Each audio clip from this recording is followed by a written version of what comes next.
যদি কারো শরীরে এই তিনটি চিহ্ন দেখতে পান বুঝে নিবেন ওই ব্যক্তি জাহান্নামী। জাহান্নামী ব্যক্তিদের শরীরে দুনিয়াতেই তিনটি চিহ্ন ফুটে ওঠে এবং এই তিনটি চিহ্ন যদি আপনার অথবা কোনো ব্যক্তির শরীরে দেখতে পান বুঝবেন ওই ব্যক্তি মহাপাপী এবং তার জন্য জান্নাত হারাম। কি সেই তিনটি চিহ্ন তা জানতে হলে দেখতে থাকুন আজকের ভিডিও। প্রিয় দর্শক, আপনি যদি হযরত মুহাম্মদ সাল্লাল্লাহু আলাইহি ওয়াসাল্লামের উম্মত হয়ে নিজেকে ভাগ্যবান মনে করেন অবশ্যই আলহামদুলিল্লাহ কমেন্ট করবেন। আজকে আমার প্রিয় নবীর ভালোবাসার মানুষগুলোকে দেখতে চাই। প্রিয় দর্শক, অবশ্যই ভিডিওটি শেয়ার করতে ভুলবেন না। আপনার একটি শেয়ারে হয়তো অনেক মানুষ হেফাজত হবে। তো চলুন শুরু করা যাক আজকের ভিডিও। পৃথিবীতে ঝড় তুফান হওয়ার আগে যেমন একটি আলামত দেখা যায়, কোনো বিপদ আপদের আগে যেমন লক্ষণ দেখা যায়, ঠিক তেমনি জাহান্নামী ব্যক্তিদের মৃত্যুর আগে শরীরে তিনটি চিহ্ন ফুটে উঠবে, যা দেখলে বুঝতে হবে ব্যক্তিটি জাহান্নামী। জাহান্নামী ব্যক্তিদের শরীরে প্রকাশ পাওয়া চিহ্নের মধ্যে প্রথম চিহ্নটি হলো তার চেহারা কালো হয়ে যাওয়া। আল্লাহ তাআলা প্রত্যেকটা মানুষকে আল্লাহ প্রদত্ত নূর দ্বারা সৃষ্টি করেছেন, কিন্তু যে ব্যক্তি একটানা পাপ কাজ করতে থাকবে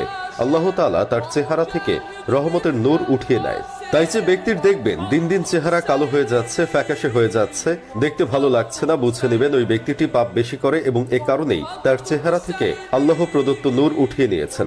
যাদের চেহারা জন্ম থেকেই কালো তাদের চেহারার ভিতরেও দেখবেন একটি মাধুর্য আছে, চেহারার মধ্যে উজ্জ্বলতার ভাব আছে, একটু মায়াবী বর্ণ আছে। এটা হয় তখনই যখন সেই ব্যক্তির উপরে আল্লাহ প্রদত্ত নূর থাকে এবং এই নূর থাকার ফলে ওই মানুষটিকে সুন্দর লাগে। 2 নম্বর হলো ওই ব্যক্তি যাকে মানুষ ঘৃণা করে, অর্থাৎ ঘৃণিত চোখে দেখে। প্রিয় দর্শক, আল্লাহ যদি কোনো বান্দাকে পছন্দ না করেন তাহলে তাকে আসমানের ফেরেশতারাও পছন্দ করেন না, এমনকি জমিনের ফেরেশতারাও তাকে অপছন্দ করে। হাদিস শরীফে উঠে এসেছে, আল্লাহ তাআলা যখন কাউকে অপছন্দ করেন তখন তিনি জিবরাইল আলাইহিস সালামকে বলেন, আমি অমুক বান্দাকে পছন্দ করি না, আমি তার উপর অসন্তুষ্ট।